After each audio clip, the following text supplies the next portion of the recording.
नमस्कार दोस्तों, मैं तुषार गोदारा एक बार फिर आपका स्वागत करता हूं अपने YouTube चैनल क्रैकर अड्डा पे। आज अपने हिस्ट्री पीवाईक्यू सीरीज जो अपने एसएससी के लिए स्टार्ट की थी उसका नेक्स्ट लेक्चर आपके साथ लेके आए हैं और आज का टॉपिक का नाम है ancient Indian art and literature और उसमें सब टॉपिक है अपना आर्किटेक्चर। आर्किटेक्चर मतलब जैसे अपने जो भी स्तूप बने हैं, जो गुफा बनी है, जो पुरानी यूनिवर्सिटियां बनी हैं, तो वो किसके टाइम पे कहाँ कौन सी स्टेट के अंदर लोकेशन है, किसने उनका निर्माण करवाया, ऐसे ही क्वेश्चन जो आपके या उनकी क्या खासियत है और किस टाइप में है, कौन सी यूनेस्को वर्ल्ड हेरिटेज साइट है, उनमें से वो डिस्क्रिप्शन में अपने देखेंगे। तो इस सीरीज में जैसे अपनी पूरी सीरीज चलती आ रही है कि पहले पीवाईक्यू और फिर उन पे जो आपके उन पे बेस्ट अगर जो है आपके घूमते फिरते क्वेश्चन आगे आने वाले सालों में बने तो वो अपने इसके अंदर जो आपके देखेंगे। तो चले बिना किसी देरी के अपने स्टार्ट करते हैं। विच ऑफ द फॉलोइंग गुप्त किंग्स स्टैब्लिश नालंदा यूनिवर्सिटी, में से किस गुप्त शासक ने नालंदा विश्वविद्यालय का स्थापना की थी? तो नालंदा विश्वविद्यालय हमने पढ़ा था पीछे वाली क्लास में कि स्थापना की थी वो किस वंश ने की थी? गुप्त वंश ने। और लेकिन उसका जो आपका बाद में उसका ज्यादा संरक्षण किया, उसको आगे ज्यादा तौर पे वो कौन सा पाल डायनेसिटी जो है आपकी लेके गई थी और उसमें स्पेशली कौन है आपके? धर्मपाल। और गुप्त वंश में आपके संस्थापक पूछ लें तो वो कौन है आपके? कुमार गुप्त प्रथम जो है आपके संस्थापक है। कौन सी यूनिवर्सिटी के? नालंदा यूनिवर्सिटी। कौन सी स्टेट में स्थित है? वो आपकी बिहार स्टेट के अंदर स्थित है। Nalanda University was established during the reign of the Kumargupta I, a renowned ruler of the Gupta dynasty. It was located in ancient Magध region, modern day Bihar, and became a global center for Buddhist studies. This university also offered education in subjects like medicine, astronomy, mathematics, politics, fine arts and military science के अंदर जो आपका ये subjects में यहाँ पढ़ाई होती थी। स्थापना गुप्त डायनेसिटी के जो आपके कुमारगुप्त फर्स्ट द्वारा करवाई थी, उस समय का मगध साम्राज्य और मॉडर्न डे जिसको बिहार अपने स्टेट कहते हैं, वहां ये यूनिवर्सिटी आपकी स्थित है। नेक्स्ट अपना which of the following styles of temple architecture is popular in north India, उत्तर भारत के अंदर इनमें से कौन सी जो है आपकी टेम्पल आर्किटेक्चर स्टाइल है जो सबसे ज्यादा कला प्रचलित है? तो उत्तर भारत की बात करें तो कौन सी एकमात्र शैली का आपका प्रचलन मंदिरों में आता है? नागर शैली। नागर शैली जिसमें अपने मंदिरों का निर्माण जो आपका शिखर नुमा देखते हैं, या आपने जो आपका कि पहले छोटा शिखर आपका ऐसे मंदिरों में जैसे अपने राम मंदिर का भी निर्माण हुआ है वो मिश्री शैली में, ऊपर का स्ट्रक्चर जो है नागर शैली से बना हुआ है कि पहले एक छोटी चोटी, फिर उसके पीछे एक बड़ी चोटी, फिर बड़ी चोटी, बड़ी चोटी, इस रूप में जो आपका उसका निर्माण दिखाई देता है। और ये प्रचलन, इस शैली का प्रचलन स्पेशली जो आपका उत्तर भारत में, जैसे राम मंदिर है अपना, तो इसमें जो है स्ट्रक्चर हमें दिखाई देता है, ऊपर सबसे बड़ा जो आपका स्ट्रक्चर होता है। तो ये नागर शैली का एग्जाम्पल एक है। द नागर style is an traditional temple architecture of north India. The word नागर इज derived from नागर। This style flourished from the Himalaya to Vindhya region and was widely patronized by Northern India dynasty। जो आपका ये कहां से कहां तक फैला हुआ है? हिमालय से विंध्या रीजन तक फैला हुआ है और सबसे ज्यादा प्रचलित जो है आपका उत्तर भारत में। और नागर शब्द किससे? नगर शब्द जो अपना है उससे, नगर जो आपका कि शहर शब्द है उससे जो आपका लिया गया है। Major feature of this style is tall curving tower, जो आपका है एक लंबा टावर है, that rises above the sanctum. जो आपका इसकी मुख्य विशेषता है कि गर्भगृह के ऊपर एक ऊंचा वक्राकार शिखर टावर जो होता है कि गर्भगृह नीचे जहां आपका मूर्ति स्थल होता है उसके ऊपर एक ऊंचा टावर नुमा जो है शिखर नुमा संरचना हमें इसी के शैली के अंदर जो आपकी दिखाई देती है।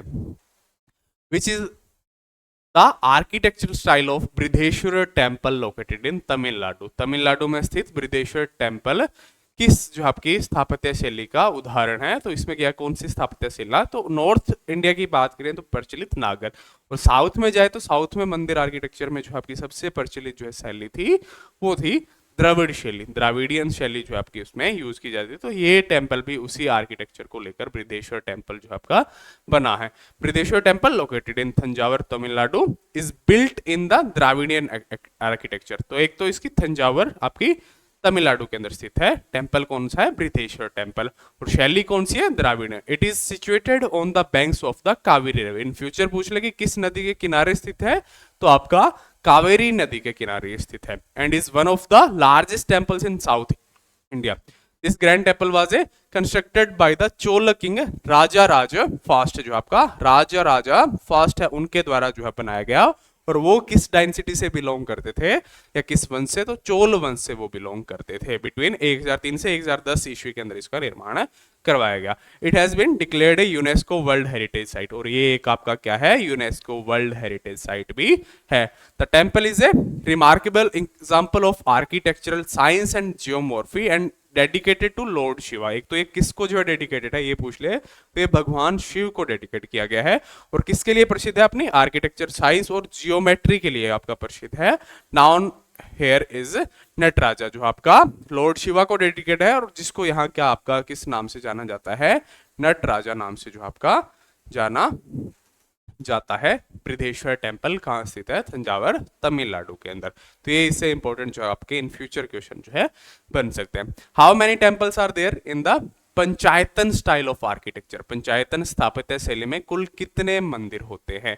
तो इसमें एक पंचायतन, नागर शैली हमने पढ़ी, द्राविडन शैली हमने पढ़ी। द्राविडन शैली का जैसे स्टार्टिंग में जिसको गेट होता है, जिसको गोपुरम कहा जाता है, फिर आगे अंदर जो आपकी मेन मंदिर आर्किटेक्चर होता है। नागर शैली में जो आपका शिखर नुमा संरचना होती है। और इसमें पंचायतन शैली में इसके अंदर नाम के अंदर टोटल कितने मंदिर होते, तो 5 मंदिर, पंचायतन जिसको कहा जाता है। और इसकी स्ट्रक्चर कैसी होती है कि मेन मिडल के अंदर एक मेन मंदिर होता है और चारों कोनों पर जो है आपका छोटे छोटे मंदिर जो है बनाया जाता है। ये पंचायतन स्थापित है शैली है, जो भी मंदिर आर्किटेक्चर में जो है ये यूज की जाती है। तो टोटल मंदिरों की संख्या पूछी है तो 5, ये जैसे मेन टेम्पल है और इसके चारों कोनों पर छोटे छोटे टेम्पल्स का निर्माण किया गया है। The panchayatana style is temple architectural pattern in which a central main shrine is surrounded by 4 subsidiary shrines, making a total of 5 temples. This layout is symbolic and aesthetically balanced. Prominent example of this style include the Lakshmana temple in Khajuraho. इसका जो है main examples है, एक तो Lakshman temple है खजुराहो का, आपका लिंगराजा temple है आपका भुवनेश्वर का, और दशवतारा टेम्पल है कहाँ का, देवगढ़ का। ये 3 इस शैली के मेन एग्जांपल्स है। पंचायतन शैली है जो मंदिर टेम्पल आर्किटेक्चर में जो है यूज की जाती है। और ये स्ट्रक्चर है, इसका एग्जांपल आप जैसे फोटोज देखते हैं इसमें जैसे कि सारी वैसे ही डाली जाती है कि आपके माइंड में इमेज भी सेट हो जाए कि इन फ्यूचर उसका कोई क्वेश्चन बने तो आप उसको आसानी से इमेज को देखकर भी अगर आपका एग्जाम रिकॉल करता है तो आप उसको अटेम्प्ट कर पाए। विच of the following Buddhist universities is located in Bihar India, निम्नलिखित में से कौन सा बौद्ध विश्वविद्यालय भारत के बिहार राज्य में स्थित है। तो हमने पढ़ा था कौन सा, नालंदा विश्वविद्यालय है जो कहाँ स्थित है आपका बिहार के अंदर, जिसकी स्थापना किसने की थी, कुमारगुप्त फास्ट ने। और बाद में आगे जिसको ज्यादा बढ़ाया था पाल वंश ने, पाल वंश के किसने, धर्मपाल ने। Nalanda university, Nalanda University, a world-renowned ancient Buddhist learning center, is located in Bihar, India. Was established in 5th century by Kumargupta, first of the Gupta dynasty. Nalanda attracted scholars from across Asia and offered education in Buddhist philosophy, medicine, astronomy, mathematics and more। जो है इन subjects में इसमें पढ़ाई होती है, बिहार के अंदर है। और आपका कुमारगुप्त फर्स्ट जो है आपके गुप्त वंश के शासक थे उसके द्वारा इसको स्टैब्लिश किया गया था उस समय के मगध साम्राज्य में, और मॉडर्न डे जो है आपका बिहार स्टेट का एक हिस्सा है। चलिए नेक्स्ट क्वेश्चन अपना, in which state is the brick temple of Bhitargaon located. Bhitargaon का ईंटों का मंदिर किस राज्य में स्थित है। तो भीतरगांव का ईंटों का मंदिर स्टेट पूछे तो अपना यूपी स्टेट उत्तर प्रदेश के अंदर स्थित है। ईंटों का मंदिर सबसे प्राचीन ब्रिक्स से बना हुआ मंदिरों में से एक है जो आज भी संरक्षित है। पुराने पत्थरों से बने मंदिर होते थे वो संरक्षित है, बड़े पत्थरों का उसमें यूज, लेकिन ब्रिक्स से बना हुआ टेम्पल जो सुरक्षित है उनमें से एक है आपका भीतरगांव का, जो ब्रिक्स से बना हुआ है, कानपुर डिस्ट्रिक्ट है उत्तर प्रदेश का, वहां ये स्थित है। It was build during the Gupta period and is one of the earliest surviving temples made entirely of bricks. जो आपका पूर्णतः ब्रिक्स से बना हुआ है और सबसे प्राचीनतम ब्रिक्स से बना हुआ है जो अब भी सर्वाइव कर रहा है, उनमें से एक मंदिर है। The temple is specially notable for its well preserved structure and the artistic use of moulded brush. जो है मुड़ी हुई आपका ईंटों का भी इसके अंदर यूज किया गया है, ऐसी आर्किटेक्चर इसके अंदर जो है यूज की गई है। Next state is Sanchi stupa located. Sanchi stupa किस राज्य में स्थित है। तो ये आपका कौन से स्टेट के अंदर सांची का स्तूप, मध्य प्रदेश एमपी के अंदर स्थित है। कौन सा, सांची का स्तूप। ये भी इंपॉर्टेंट है, इस पे भी क्वेश्चन रिपोर्ट होते हैं हमेशा। Sanchi stupa is located in Raisen district. District पूछ लिया गया तो रायसेन डिस्ट्रिक्ट है, कौन सी स्टेट का, मध्य प्रदेश का, near the Betwa river. It is one of the oldest stone structure in India and masterpiece of Buddhist architecture and art built during the Mauryan period specially under emperor Ashoka, किसके द्वारा? मौर्यन काल के दौरान, और किसके द्वारा? राजा अशोक के द्वारा इसका जो है निर्माण करवाया गया था। In the 3rd century BC the site flourish until the 12th century AD and is now A UNESCO world heritage site, और ये भी अब एक जो है आपका यूनेस्को वर्ल्ड हेरिटेज साइट आपकी है। Which Indian state is home to Buddhist cave temples known as the Barabar caves? Barabar caves जो है आपकी, जो बुद्ध गुफा मंदिरों के लिए प्रसिद्ध है, किस भारतीय राज्य में स्थित है? तो ये कौन सी स्टेट के अंदर स्थित है? आपका बिहार स्टेट के अंदर स्थित है। ऑप्शन नंबर बी आपका इसका राइट आंसर है। The Barabar caves is located in the state of Bihar, India. These are the oldest surviving rock cut caves in the India, are associated with Buddhist and Ajivika traditions situated on the Barabar hills. The main caves include Lomas Rishi, Sudama, Karan Chopat and Vishwa Jhopdi. These caves were carved during the Mauryan period under imperial Ashoka. ये भी अशोक के दौरान जो आपका मौर्यन साम्राज्य काल के दौरान जो इसको बनाया गया था। ये इसकी जो है पूर्णतः इमेज है, बिहार स्टेट के अंदर स्थित है and are famous for their highly polished interiors and arched entrance. जो आपकी इसकी जो है एंट्रेंस है उसके लिए, और अंदर जो है पॉलिश्ड आपका आर्किटेक्चर है उसके लिए जो आपकी प्रसिद्ध है बाराबार केव्स। कौन सी स्टेट में? अपना जो क्वेश्चन था बिहार स्टेट के अंदर स्थित है। The Ravan Pahadi cave is an example of the early Chalukya style architecture known for its distinct sculptural style. Ravan फड़ी गुफा में स्थित है और यह प्रारंभिक चालुक्य शैली की वास्तुकला का एक उदाहरण है जो अपनी विशिष्ट मूर्तिकला शैली के लिए जानी जाती है। तो ये कौन सी स्टेट के अंदर रावण फड़ी गुफा जो स्थित है? कर्नाटका स्टेट के अंदर जो स्थित है। The Ravan Phadi cave is located in Aihole in the Bhagalkot district of Karnataka. Is remarkable example of early Chalukya rock cut architecture and sculpture dating back to the 6th century CE. The cave temple is dedicated to Lord Shiva. ये किसको dedicated है? इसको पूछ ले तो कौन सा? ये भी भगवान शिव को डेडिकेटेड है एंड पार्वती, माता पार्वती और भगवान शिव को डेडिकेटेड है and feature intricate carvings and unique iconography. Ahiol was major center of temple architecture during the Chalukya period. Ravanphadi गुफा कर्नाटक राज्य के भागलकोट जिले में के अहेओल में स्थित है. यह 6ठी शताब्दी ईस्वी की प्रारंभिक चालुक्य शिलाश्रयी आपकी वास्तुकला और मूर्तिकला का एक उत्कृष्ट उदाहरण है. भगवान शिव और पार्वती को डेडिकेटेड है. यही इस पे जो आगे क्वेश्चन जो है बन सकते हैं. इस बार स्टेट पूछिए, आगे डिस्ट्रिक्ट भागलकोट अहियोल पूछ लिया जाए. ये आपका किस जो है भगवान को डेडिकेटेड है? तो भगवान आपका शिव और पार्वती को जो है ये डेडिकेट किया गया है. कौन सी? रावण पहाड़ी केव. और स्टेट पूछी तो अपनी स्टेट कौन सी है? कर्नाटका स्टेट के अंदर स्थित है. ऑप्शन नंबर डी आपका राइट आंसर. नेक्स्ट अपना, which element in north Indian temple architecture represents the superstructure और tower over the sanctum and pillared mandapas. उत्तर भारतीय मंदिर वास्तुकला में गर्भगृह और स्तंभित मंडपों के ऊपर स्थित शिखर या ऊपरी संरचना को क्या कहा जाता है? तो इस शिखर को जो गर्भगृह के ऊपर बनाया जाता है, नागर शैली का एक एग्जांपल है, तो इसको क्या कहा जाता है? शिखर ही आपका कहा जाता है. ऑप्शन नंबर ए आपका जो है राइट आंसर है इसके अंदर. इन नॉर्दर्न इंडिया नागर शैली जो है temple architecture, the shikhara is towering superstructure above the sanctums आपका जो है गर्भगृह है उसके ऊपर की, and pillared halls. It is generally shaped like a curved और pyramidal spire. One popular from shikhara is Rekha Prasad, which has square base and gradually inward curving walls meeting at the point at the top. जो आपका रेखा प्रसाद इसकी एक प्रमुख शैली है जिसका आधार चौकोर होता है और दीवारें ऊपर की ओर जो है अंदर की तरफ झुकती है और एक बिंदु पर मिलती है. इसके अंदर जो आपकी ये कर्व्ड होता है और एक बिंदु पर जाकर जो आपकी इसकी वॉल्स जो है आपस में मिलती है और जिसको जो है आपका शिखर कहा जाता है. आपका नेक्स्ट अपना होयसलेश्वर मंदिर 1150 ईस्वी में एक होयसल राजा द्वारा निर्मित में से किस पत्थर से जो है आपका इसका निर्माण करवाया गया था? Hoysaleswara temple was built with which of the following stones by Hoysala king in 1150. तो बलुआ पत्थर सैंडस्टोन या ग्रे बेसाल्ट दूसर बेसाल्ट से, व्हाइट मार्बल से, सफेद संगमरमर से, या आपका ब्लैक स्टोन जो है आपका काले शिष्ट पत्थर से इसका निर्माण करवाया गया था. तो कौन सा आपका ऑप्शन नंबर डी इसका जो आपका क्या यूज किया गया था? इसमें काला शिष्ट पत्थर इसमें यूज किया गया था. The Hoysaleswara temple located in Halebidu Karnataka. आगे स्टेट पूछ ले तो आपका स्टेट कौन से में स्थित है होयसलेश्वर, आपका कर्नाटका स्टेट के अंदर जो स्थित है। होयसल राजा के द्वारा इसका 1150 के अंदर इसका निर्माण करवाया गया था। किसका?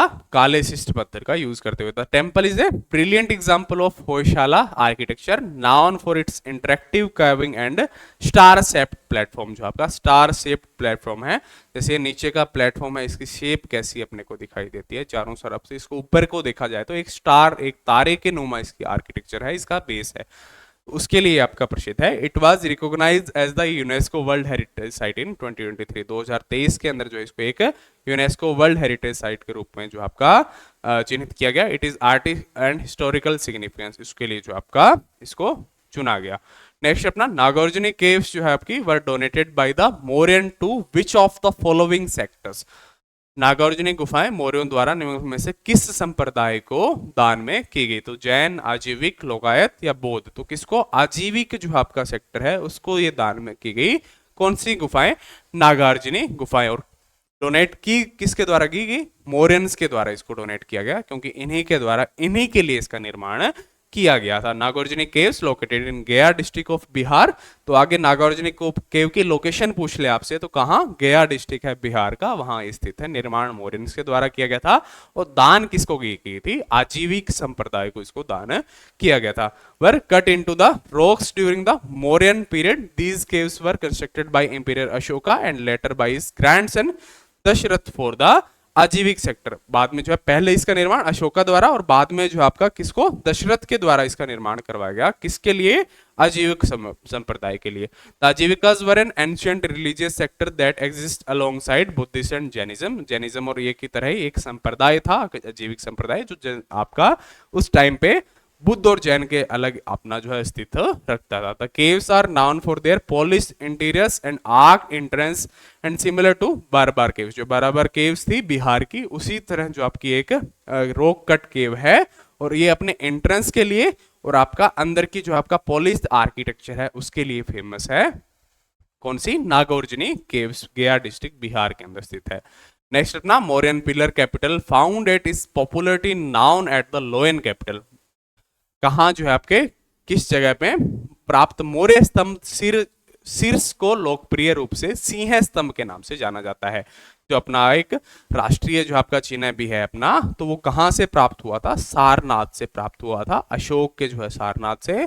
और उसको कैपिटल सिटी भी आपका कहा जाता था। The lion capital of Ashoka is found at Sarnath, Uttar Pradesh. This Mauryan pillar capital features 4 back to back lions. जो आपकी चारों तरफ जो आपका सिंह, एक से एक पीठ किए हुए जो आपके सिंह इसमें दर्शाए गए हैं। And was erected by emperor Ashoka in 3rd century BC to commemorate Buddhist fast ceremony. जो है this lion capital is now the national emblem of India and the wheel Dharma Chakra जो from the its base is feature at the centre of the Indian national flag. और ये आपका जो आपका धर्म चक्र जिसको कहा जाता है वो कहाँ स्थित है? अपने आपका भारत का राष्ट्रीय ध्वज है उसके सेंटर में स्थित किया गया। अशोक का सिंह स्तंभ सारनाथ उत्तर प्रदेश में पाया गया। यह मौर्य स्तंभ शीर्ष 4 पीठ से पीठ जुड़े हुए सिंहों को दर्शाता है। और इसे सम्राट अशोक ने 3री शताब्दी ईसा पूर्व में बुद्ध के प्रथम उपदेश की स्मृति में बनवाया था। तो एक ये पूछ ले किसकी स्मृति में बनाया था? सारनाथ के अंदर, जहां बुद्ध ने प्रथम अपना उपदेश दिया था, और उसी की स्मृति में जो है आपका अशोक ने जो है स्तंभ का निर्माण करवाया था। यह मौर्य स्तंभ शीर्ष पर 4 पीठ से पीठ जुड़ा, यह सिंह स्तंभ अब भारत का राष्ट्रीय प्रतीक है। और इसके आधार पर बने धर्म चक्र को भारतीय राष्ट्रीय ध्वज के मध्य में दर्शाया गया है। नेक्स्ट अपना Dilwara temples at Mount Abu. Rajasthan is an example of temple architecture. Rajasthan के माउंट आबू में स्थित दिलवाड़ा मंदिर किस मंदिर वास्तुकला का उदाहरण है? तो दिलवाड़ा मंदिर है। दिलवाड़ा को आप मोस्टली पढ़ेंगे तो आप दिलवाड़ा किस नाम से रिकॉल करेंगे? दिलवाड़ा के जैन मंदिर। तो किसका एग्जाम्पल है? जैन टेम्पल आर्किटेक्चर का एक एग्जाम्पल है। और स्थित कहाँ है? माउंट आबू राजस्थान के अंदर स्थित है। ऑप्शन नंबर सी आपका राइट आंसर है। The Dilwara temples located at Mount Abu in Rajasthan are a group of 5 Jain temples constructed between 11th and 3rd centuries AD. These temples are renowned for their interactive marble carvings and detailed craftsmanship. they are considered among the finest example of Jain temple architecture in India and reflect the values of simplicity, purity and devotion. Dilwara मंदिर राजस्थान के Mount Abu में स्थित 5 जैन मंदिरों का एक समूह है जिनका निर्माण 11वीं से 13वीं सदी। आगे टाइम पूछ ले इसका तो 11वीं से 13वीं सदी। स्टेट पूछ ले कौन सा आपका, राजस्थान, और कहाँ, माउंट आबू के अंदर स्थित है। और धर्म पूछ ले किससे रिलेटेड है तो जैन धर्म से रिलेटेड है। ये किसके लिए प्रसिद्ध है, अपनी सुंदर संगमरमर की नक्काशी और बारीक शिल्पकारी के लिए प्रसिद्ध है और इन्हें भारत के जैन वास्तुकला के सर्वोत्तम उदाहरणों में से एक माना जाता है। और ये सादगी, पवित्रता और भक्ति के मूल्यों को दर्शाते हैं। कौन से, दिलवाड़ा के जैन मंदिर। तो इसको याद आप ऐसे नाम से पूरा याद कर लें कि किससे संबंधित है, ये पढ़ लेंगे आप, दिलवाड़ा के जैन मंदिर। तो जैन आर्किटेक्चर हो गया, जैन धर्म से आपका हो गया। कितने मंदिरों का ग्रुप है, 5 मंदिरों का ग्रुप है। स्टेट कौन सी में स्थित है, राजस्थान में। निर्माण कब हुआ था, 11वीं से 13वीं सदी के बीच में इनका निर्माण जो आपका करवाया गया था।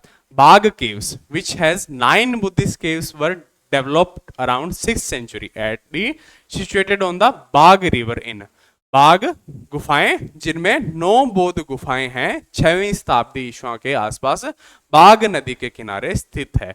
तो एक कौन सी स्टेट में स्थित है तो मध्य प्रदेश स्टेट में स्थित है। इसको आप ऐसे याद करें कि बाघ सबसे ज्यादा किस स्टेट में पाए जाते हैं तो मध्य प्रदेश स्टेट के अंदर सबसे ज्यादा बाघ पाए जाते हैं, ऐसे इसको याद कर लें।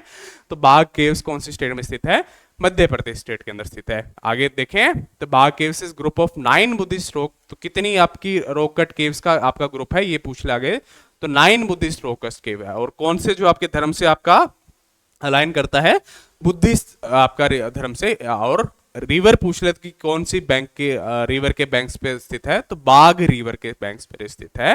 स्टेट पूछिए अपने से तो मध्य प्रदेश स्टेट के अंदर आपकी स्थित है।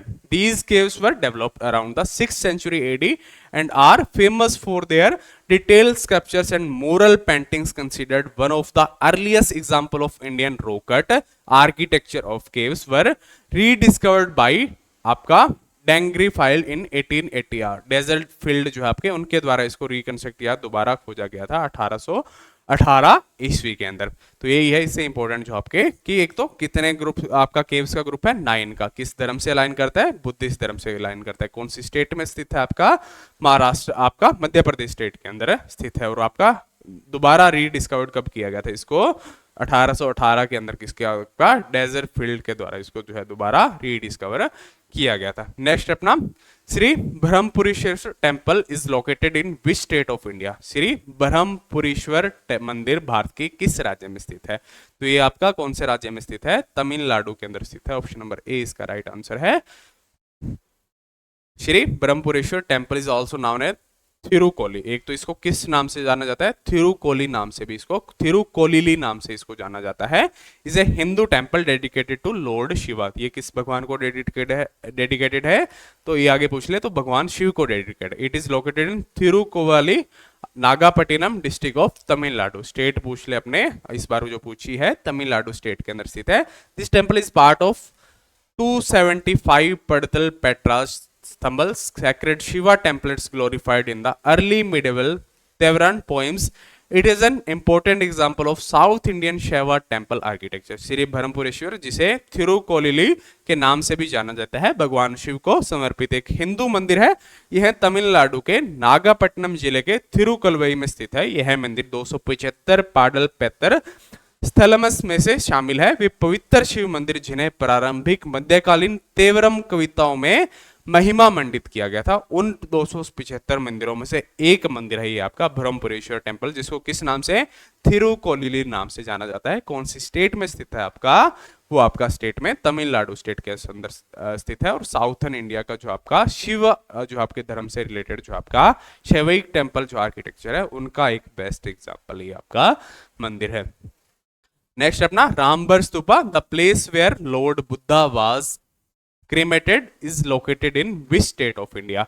रंभार स्तूप जहां भगवान बुद्ध का अंतिम संस्कार किया गया था। तो हमने इसमें आपका भगवान बुद्ध से रिलेटेड भी क्या क्या पढ़ा है, पहला उपदेश कहां दिया था, सारनाथ के अंदर। कहाँ उनका अंतिम संस्कार किया गया था, तो रंभार स्तूप। और वो कहाँ, कौन सी स्टेट में स्थित है, ये अपना क्वेश्चन है, तो वो उत्तर प्रदेश स्टेट के अंदर स्थित है, जहां इनका अंतिम संस्कार जो है किया गया था। स्तूप का नाम क्या है, Ramabhar stupa. Ramabhar stupa is located in Kushinagar district of Uttar Pradesh. This sacred Buddhist site is situated on the banks of the Gandak river. आगे नदी पूछ ले कि किस नदी किनारे स्थित है, तो गंडक नदी के किनारे स्थित है। It is believed that Lord Buddha attained Mahaparinirvan, final liberation here, and was cremated at this spot. The stupa was built over a part of his ashes and is a significant pilgrim center for Buddhists from around the world. जो आपका एक केंद्र बना हुआ है, जो आपका Buddhist धर्म से अलाइन करते हैं अक्रॉस द वर्ल्ड, और कहा जाता है कि यहाँ उनकी जो है अस्थियां जो है विसर्जित की गई थी, और यही है जो आपकी महापरिनिर्वाण की जो आपकी घटना जो है आपकी घटित हुई थी। नेक्स्ट अपना, the mighty gateways found at the temples of south India are called. दक्षिण भारत के मंदिरों में पाए जाने वाले विशाल प्रवेश द्वार, जो आपकी द्राविड़ शैली हमने पढ़ी थी, मैंने आपको बताया था कि इस दक्षिण भारत में द्राविड़ शैली यूज की जाती है, और वहां मंदिरों में विशाल प्रवेश द्वार, मंदिरों से जो अपने नॉर्थन इंडिया में मंदिर होते हैं वैसे ही जो बड़े जो है मंदिर नुमा संरचनाएं आपकी गेटों के ऊपर जो है आपकी यूज की जाती है दक्षिण भारत के द्राविड़ शैली में। तो उनको क्या कहा जाता है गेट नुमा आकृति को, तो गोपुरम उनको जो है कहा जाता है, विशाल प्रवेश द्वार को। Gopuram is the monumental entrance gateway found in south Indian temple architecture, originally modest in size. These gateways became taller and more ornate over time, especially after the 12th century। 12वीं शताब्दी के बाद में जो है आपकी इनकी भव्यता में और इनके आकार में हमें बढ़ोतरी दिखाई दी गई। Today they often dominate the temple complex in the size and grander even more than the sanctum sanctorum, serving as a distinctive symbol of Dravidian architecture। Gopuram दक्षिण भारत मंदिर वास्तुकला में पाए जाने वाला है भव्य प्रवेश द्वार है। शुरू में ये छोटे होते थे, लेकिन 12वीं शताब्दी के बाद से इनका आकार और भव्यता काफी बढ़ गई। आज ये मंदिर परिसर में गर्भगृह से भी अधिक ऊंचे और आकर्षक होते हैं, और द्राविड़ शैली की वास्तुकला की प्रमुख विशेषता ये माने जाते हैं। जो आपकी गोपुरम है, ये आपका प्रवेश द्वार है, ये मेन मंदिर नहीं है। मेन मंदिर है जो गर्भगृह है वो इसके अंदर पाया जाता है, ये प्रवेश द्वार है। और ये द्राविड़ शैली का एक एग्जाम्पल है कि इतने विशाल जो है गोपुरम जो आपके बनाए जाते थे। गोपुरम किसको कहे जाते हैं, द्राविड़ शैली में मंदिरों के प्रवेश द्वार जो होते हैं उनको गोपुरम कहा जाता है। निम्नलिखित में से कौन सा चूना पत्थर की गुफाएं भारत में स्थित है, तो कौन सी जो आपकी लाइमस्टोन जो आपकी केव्स है भारत में स्थित है, तो कौन सी बोरा केव्स जो आपकी स्थित है, लाइमस्टोन केव्स है एक, वो अपने इंडिया के अंदर स्थित है। Borra caves located in Ananthagiri hills, Araku valley, Andhra Pradesh, are one of the oldest and deepest limestone caves in India, situated at altitude of around 705 meters। These caves are naturally formed and display stunning आपका stalactites and stalagmites. The caves are believed to be millions of years old and are popular geological and tourist site। Borra caves Andhra Pradesh के अराकू घाटी की अंतनगिरी पहाड़ियों में स्थित है और भारत की सबसे पुरानी तथा गहरी चूना पत्थर की जो आपकी लाइमस्टोन की गुफाएं हैं उनमें से ये एक है। ये गुफाएं लगभग 705 मीटर की ऊंचाई पर स्थित है और प्राकृतिक रूप से बनी हुई है। एक तो नेचुरल बनी हुई है और ऊंचाई क्या है इसकी 705 मीटर की ऊंचाई है, जिनमें सुंदर स्टेलेकाइट और स्टेलेमाइट संरचनाएं देखने को मिलती है। माना जाता है ये गुफाएं लाखों वर्ष पुरानी है और एक प्रमुख भूवैज्ञानिक एवं पर्यटन स्थल है जो बोरा केव्स है। कौन सी स्टेट के अंदर, आगे पूछ ले आपकी स्टेट पूछ ले तो इसकी कौन सी स्टेट के अंदर आपका स्थित है, आंध्र प्रदेश स्टेट के अंदर ये स्थित है। तो ये थी अपना जो है फर्स्ट क्लास जो आपने आर्ट एंड कल्चर के अंदर आर्किटेक्चर का जो हमने लिया। इसमें अपने जो है मोस्टली बहुत ज्यादा क्वेश्चन इस सेक्टर से पूछे गए हैं, लगभग 100+ क्वेश्चन जो आपके प्रीवियस ईयर PYQs के अंदर इसमें पूछे गए हैं। तो इस क्लास को, इस टॉपिक को हम कितने 4 पार्ट्स के अंदर डिवाइड करके आपको चलेंगे। तो ये इस क्लास का पहला पार्ट था। बाद में लेटर जो अपने जैसे PYQ सीरीज का लगभग ये 20वें 21वें लेक्चर के आसपास ये आपका लेक्चर है। तो जैसे एक एक टॉपिक हम कई पार्ट्स में डिवाइड कर रहे हैं, तो बाद में इनको एक साथ जो है कंबाइन करके भी अपलोड कर देंगे कि जिनको लंबी क्लास देखना अच्छा लगता है वो बाद में जो है एक साथ उन क्लासों को आप देख सकते हैं। तो धन्यवाद दोस्तों, ऐसे ही जुड़े रहे हमारे चैनल से। PYQ सीरीज को आप के लिए जो अपना प्यार जो आप बनाए रखें। आप सभी को आने वाले एग्जाम्स के लिए best of luck. Thank you. तो मिलते हैं नेक्स्ट लेक्चर में।